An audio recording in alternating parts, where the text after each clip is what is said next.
Berjumpa lagi dalam permenungan kita edisi Kamis 6 Oktober 2022, Pekan Biasa ke-27. Bacaan-bacaan liturgi hari ini, bacaan yang pertama dari surat Rasul Paulus kepada jemaat di Galatia, bab 3 ayat 1-5, dan bacaan Injil dari Injil Lukas, bab 11 ayat 5-13. Idealisme hidup sebagai seorang yang percaya kepada Kristus adalah hidup yang sesuai atau hidup seturut kehendak Yesus, hidup seturut kehendak Tuhan. Hidup yang sesuai dengan kehendak Tuhan tidak lain tidak bukan adalah hidup menurut bimbingan roh, bukan sebaliknya hidup menurut keinginan kedagingan, kejasmanian. Rasul Paulus dalam bacaan pertama hari ini agak kesal dengan jemaatnya di Galatia karena mereka begitu cepat berbalik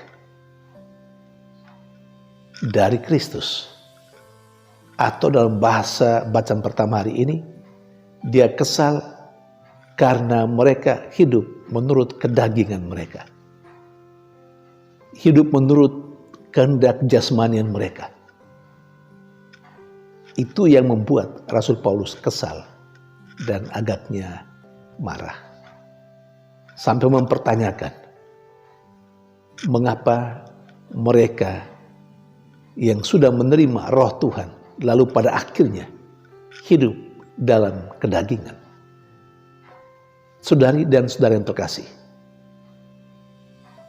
orang yang mengikuti atau orang yang hidup menurut bimbingan roh adalah orang yang pada suatu saat mampu bertutur kata, mampu bertingkah laku, bahkan mampu memiliki perasaan seperti tutur kata, tingkah laku dan perasaan Tuhan sendiri.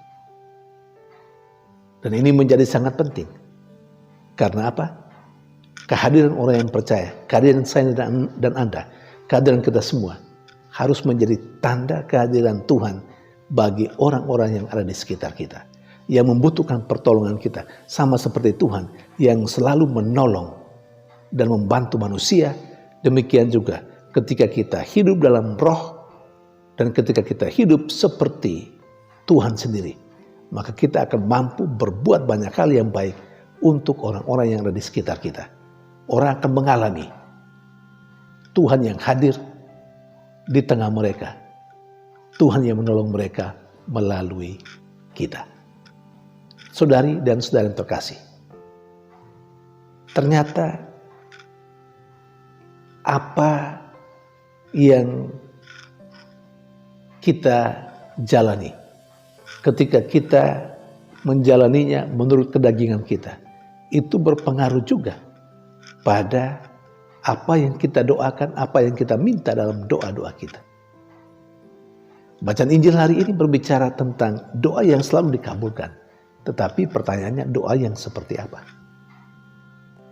Permintaan dalam doa selalu dikabulkan. Lagi-lagi pertanyaannya, permintaan dalam doa yang seperti apa? Ketika orang dalam doa meminta sesuatu, tapi meminta menurut keinginan kedagingannya, rasanya Tuhan tidak mendengarkan. Sepertinya Tuhan tidak menghiraukan. Karena apa yang diminta itu sesuai dengan kedagingan. Berarti sesuatu yang sebenarnya tidak penting untuk kehidupan kita.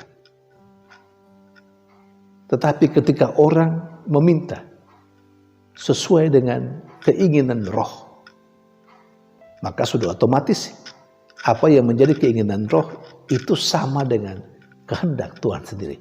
Maka itulah yang akan dikabulkan dan akan didengarkan. Saudari dan saudara yang terkasih, kita telah menerima roh Tuhan bahkan sejak kita diciptakan.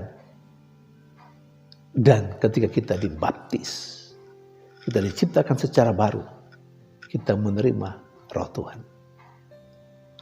Namun dalam hidup kita bercokol dua kekuatan, selain roh Tuhan, tapi juga kekuatan kedagingan kita. Dan banyak kali kekuatan kedagingan kita menguasai kita, bahkan membelenggu kita. Sehingga kita banyak kali gagal hidup menurut kehendak Tuhan. Kita mohon supaya Tuhan memberikan rohnya, mengutus rohnya ke dalam diri kita, supaya oleh kekuatan roh itu hidup kita dibaharui. Tuhan memberkati.